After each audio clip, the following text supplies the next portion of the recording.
Hi friends, today I'm going to be reading Lily's Purple Plastic Purse. Lily loved school. I love school. She loved the pointy pencils, she loved the squeaky chalk, and she loved the way her boots went clickety clickety click down the long shiny hallways. Lily loved the privacy of her very own desk. She loved the fish sticks and chocolate milk every Friday in the lunchroom. And most of all, she loved her teacher, Mr. Slinger. Mr. Slinger was as sharp as a tack. He wore artistic shirts. He wore glasses on a chain around his neck. And he wore a different colored tie for each day of the week. Wow, said Lily. That was just about all she could say. Wow. Instead of greeting students or good morning pupils, Mr. Slinger winked and said, howdy. He thought that the desk and rows were old-fashioned and boring. Do you rodents think you can handle a semicircle? And he always provided the most tasty snacks, things that were curly and crunchy and cheesy. I want to be a teacher when I grow up, said Lily. Me too, said her friends, Chester and Wilson and Victor. At home, Lily pretended to be Mr. Slinger. I am the teacher, she told her baby brother Julius. Listen up. Lily even wanted her own set of deluxe picture encyclopedias. What's with Lily? Asked her mother. I thought she wanted to be a surgeon or an ambulance driver or a diva, said her father. It must be because of her new teacher, Mr. Slinger, said the mother. Wow, said her father. That was just about all he could say. Wow. Whenever the students had free time, they were permitted to go to the light bulb lab in the back of the classroom. They expressed their ideas creatively through drawing and writing. Lily went often. She had a lot of ideas. She drew pictures of Mr. Slinger. And she wrote stories about him too. During sharing time, Lily showed her creations to the entire class. Wow, said Mr. Slinger. That was just about all he could say. Wow.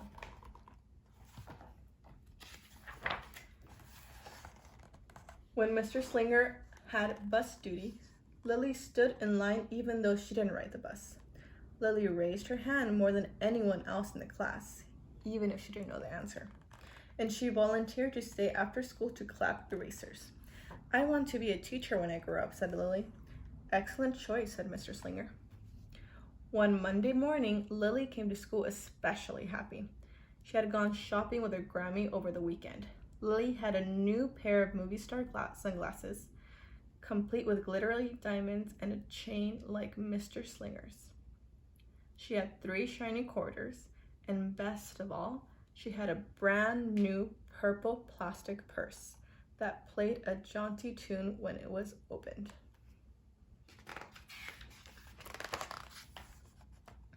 Lily wanted to show everyone.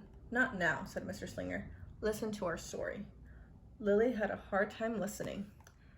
Lily really wanted to show everyone. Not now, said Mr. Slinger. Let's be considerate of our classmates. Lily had a hard time being considerate. Lily really wanted to show everyone. Not now, said Mr. Slinger. Wait until recess or sharing time, but Lily could not wait. The sunglasses were so glittery, the quarters were so shiny, and the purse played such nice music, not to mention how excellent it was for storing school supplies. Look, Lily whispered fiercely. Look, everyone, look what I've got. Everyone looked, including Mr. Slinger. He was not amused.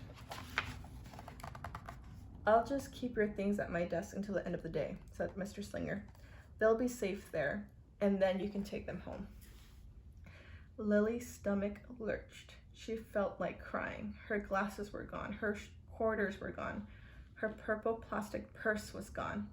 Lily longed for her purse all morning. She was even too sad to eat the snacks Mr. Slinger served before recess. That afternoon, Lily went to the light bulb lab. She was still very sad.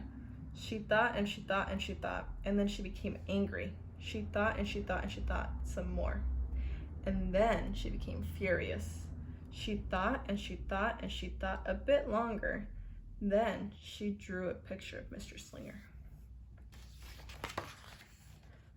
Right before the last bell rang, Lily sneaked the drawing into Mr. Slinger's book bag.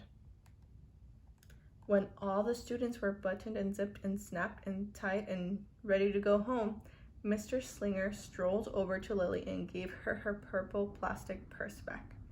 "It's a beautiful purse," said Mr. Slinger. "Your quarters are nice and jingly, and those glasses are absolutely fabulous. You may bring them back to school as long as you don't disturb the rest of the class." "I do not want to be a teacher when I grow up," Lily said, as she marched out of the classroom. On the way home, Lily opened her purse. Her glasses and quarters were inside, and so was a note from Mr. Slinger. It said, "Today was a difficult day. Tomorrow will be better." There was also a small bag of tasty snacks at the bottom of the purse. Lily's stomach lurched. She felt like crying. She felt simply awful. Lily ran all the way home and told her mother and father everything. Instead of watching her favorite cartoons, Lily decided to sit in the uncooperative chair. "I'll stay here a million years for Mr. Slinger. Why does everything always happen to me? 1051, 1052, 1059. That night, Lily drew a new picture of Mr. Slinger and wrote a story about him too. Lily was really, really sorry, so everyone forgave her, even her parents.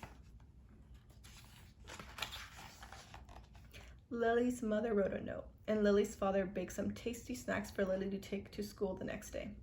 "I think Mr. Slinger will understand," said Lily's mother. "I know he will," said Lily's father.